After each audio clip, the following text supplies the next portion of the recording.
You've told us about the inclusive process that you went through to create the plan. Could you tell us about what the content of the plan was? It's difficult to summarize, but some of the salient aspects of the plan were that we, for example, looking at 2011, where we are sitting now a year before the Olympics, we backed the Olympic bid. At the other end of the spectrum, we enacted a policy which was to respond to the ethnic topography of London, which is to say, we recognise that there were a lot of cultural processes which are quite specific to particular ethnic cultures in London, and they were outstanding, and that we needed to recognise that these had become excluded from mainstream funding, but also platform. And we just felt that the rest of the world understood that this was excellent, but it just seemed that the official institutions had not adapted to that reality. So an aspect of our cultural plan was that we had a diversity policy which said that we needed to adjust the way we funded culture so that it took account of the kind of populations that were involved, made or participated in that culture.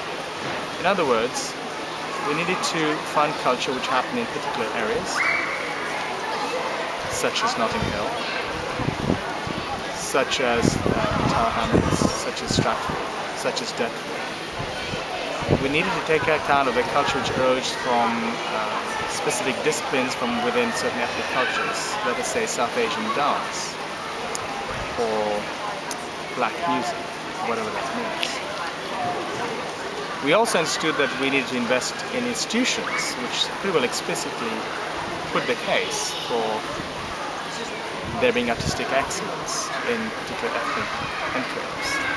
And I would argue that the setting up and funding of these four centres, which makes Stephen Lawrence Burney Grant Kalawa Art Centres, was pretty well propelled by a desire to redress the asymmetries of the past, whereby people from minority backgrounds ended up being excluded from mainstream cultural practice for different reasons. Other elements of the cultural plan and the cultural document were to do with looking at how we focused on the kind of culture which is made within communities across disciplines, but certainly what people had historically looked at as being community arts or the education side of an arts institution, or even street engagement practice which worked for people from an ethnic group using the arts and music. We just felt there were some really interesting outcomes going on, and we really need to bring that into the definition of what is good culture. But we needed to be quite brave and explicit and take a risk in stating that this is what we're going to do. We're going to fund some arts practice which is pretty specific about the ethnicity of the practice. How this happened in practice, because City Hall didn't have a gigantic budget to give out the money, was that we were appointing board members to the funding bodies. But also, because of the strategic exercise we'd just undertaken, it was actually, to be honest, far superior to any evaluation exercise done by any arts institution in London to date. So we wanted to give the benefits of our learning to the institutions in London. So what happened was London Arts, for example, I would say wholesale took on board the learning of the cultural planning process and essentially embodied very well, and even to this day embodies very well, the principles and the reference points of the cultural plan for London embodied. Specifically referring to a diversity policy, it even enacted a policy of requiring the boards of institutions funded by London Arts to demonstrate that they were representative of their populations and of their arts practices. I mean, there were a lot of arts organizations who had no artists on their board, it seemed. There were a lot of arts organizations in local areas which had no local people on the board. So a lot of arts organizations for disabled artists who had no disabled people on the board. And certainly the major institutions, including the one we are within now, even to this day, I don't think it's board then and perhaps even now, represented the diversity that is London. There were some formal areas of policy too with the festivals planning process in London, everything from the London Film Festival and the Notting Hill Carnival to a new angle on using public squares in London, and certainly the squares at our disposal, including Trafalgar Square, to put on cultural events throughout the year. We just felt that Londoners were making culture. They should enjoy culture year-round in accessible spaces, not only to showcase the culture that is there, but also to commission new work. So not far from here in Trafalgar Square, the fourth plinth is an embodiment of our interest in putting contemporary culture alongside classical culture, and the National Gallery and Nick Serta at the Tate and the National Portrait Gallery were very significant in supporting the setting up of the fourth plinth as a space for contemporary culture. On the other side of it, I think London Arts, it reshaped the way it funded community-based and local arts policy. Community-based arts activity and locally based arts policy, and that it itself ended up enacting a consultation process with its stakeholders. I've mentioned some of the kind of big areas of cultural policy, and it's actually quite difficult to summarize because I could regurgitate the document, but I'm also conscious of the fact that some of these really haven't outlasted the ink on their paper. I think the Olympic bid is something I worked on really very hard on, because on the strategy group itself there was a strong feeling that we should be going in for an Olympic bid. And I remember working with Chief Executive of what's now Visit London and a couple of other key stakeholders in keeping the whole bid process alive so that we could get into bed with the national government on that. Please bear in mind that the period 2000 to 2004 was one which was also of great enmity between City Hall and number 10 Downing Street, national government, because Tony Blair, Ken Livingstone, of course, had fallen out spectacularly before the 2000 mayoral elections, and Ken Livingstone had left the Labour Party and ran as an independent and beat the Labour candidate. So a lot of the planks of that document, the cultural plan, while it has strong kind of new Labour elements to it, it also has strong elements to do with being quite maverick. And I think an example of that would be, I guess, the strength with which we pushed the sustainability picture of all things. We really felt sustainable development needed to be at the heart of the cultural plan, and I think it became the first cultural plan in the world, first arts policy, which led the way for national government, I feel, which actually understood that you can't have a funding process for culture and you can't have cultural processes which are actually physically unsustainable. A, you run out of money. B, that you are using assets, physical assets, in a way which doesn't make it easy to replenish. Both, it's a bit like doing fireworks on New Year's Eve, and in a sense I had a hand in, I would say, cancelling the New Year's Eve party of 2000, but recognized that we couldn't invest a huge amount of money in a bunch of fireworks, which doesn't leave much behind. Fireworks are fantastic, but they need to be coming from somewhere and going somewhere. It doesn't take a lot of money, but you have to think it through.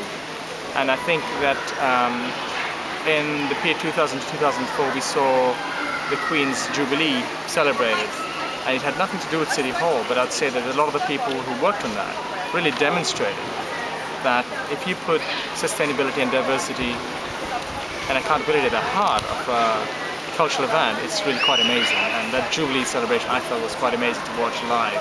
I think with David Dimbleby reading it out, the commentary on air. I've given you some examples of the cultural plan, and in a way what I'd encourage people to do is just to go to the City Hall website and download that plan and judge for themselves whether what we said then makes sense, whether it's got honesty to it in terms of its findings. And I guess above all, wondering whether people find it useful to read. It's an arcane exercise to go back over something I did 10 years ago, 11 years ago, and try to remember, because I haven't actually bothered to rebrief myself on that. I just felt that it's more truthful to walk in and have my current preoccupation than just see if anything lasted from that period. But in terms of what I did there, the interesting thing is I was then asked to advise on the Arts Council's restructuring, the British Council's restructuring, the Goethe Institute's restructuring. The Nordic Council of Ministers put me in to advise them on the restructuring of arts policy there. And significantly, people felt that the consultation process we set up, above all, was probably the most practical thing we set up, the most authentic thing which lasted, which is to say, the business of speaking to the ordinary public, of being transparent about what you're doing, of creating access to everything, and being truthful about creating thresholds over which people have to climb in to get into a project, to get into an institution. I feel it's important to have thresholds, but at least be honest about the fact. And also to have other things where the access points are different.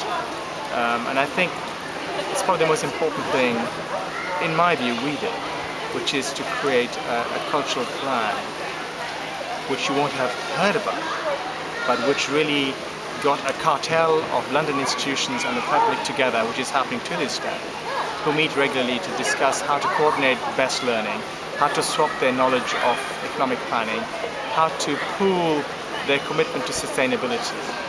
And about 3 years ago, I think for DCMS, I led the training for a whole day at the Tate Modern, which Nick Sirota opened for us, which was looking at how the cultural institutions in the UK are now looking at sustainability. It's not that they're considering it, they're already doing it, it's happening. They're there to share their knowledge of it. And it was quite exciting, 7-8 years after Nick and I sat together on the strategy group, looking at sustainability as an aspect of that actually is already happening. We need no thanks. It's not important that, even for the sake of history, that people listening to and viewing this bit of footage, feel, oh, okay, that's where it came from. I think the key thing is that I, amongst a whole bunch of other people, used our feet to decide to come together. And I think we did some very important things. We had a lot of fun doing it. But I think the significance of what we did is not in our claims about it, but to the fact that, in my view, London as a city works far better today together than it did in 2000. And certainly in its culture, media, sport, arts, heritage and tourism, I think with the Olympic Day, you have seen that, how Londoners utterly celebrated it, how they just rejoiced when we won it, and how now we look forward with excitement next year to 2012. And that, I guess, is an important legacy, and also to recognize that 90% of the legacy of the Olympics, and even the lead up to the Olympics, involves people that you won't see on camera, people who won't be written about, people who don't need you or I to signify what they're doing as being important. And I feel humbled that that is so, and it's a good legacy, is to have humility as a policymaker about why you're there and what you're doing. I'm happy that I struggle to remember what I did. All I know is that I'm really influenced in my own work, which is why I'm being interviewed here, because of the work that both the person behind the camera and I do in supporting cultural processes, but above all supporting civil society to recognize the important role that cultural processes can play in replenishing, investing in the social capital of society. And I guess my one concept coming out of my 4 years there is the concept of civic yield, which is to say, I feel in my work in the cultural plan, I was accountable to democratic society, not to the mayor, not to the cultural institutions. I was accountable to civil society for what good I did. I feel that the amount of civic yield built into the cultural plan was vast. It has been copied from cities from Berlin to Bangalore. And of course, both the person behind the camera and myself partly make a living from advising societies, cities and institutions and individuals how to make the most of cultural process at the heart of civil society. So just to say that I'm an embodiment of that, and one needs to say nothing else.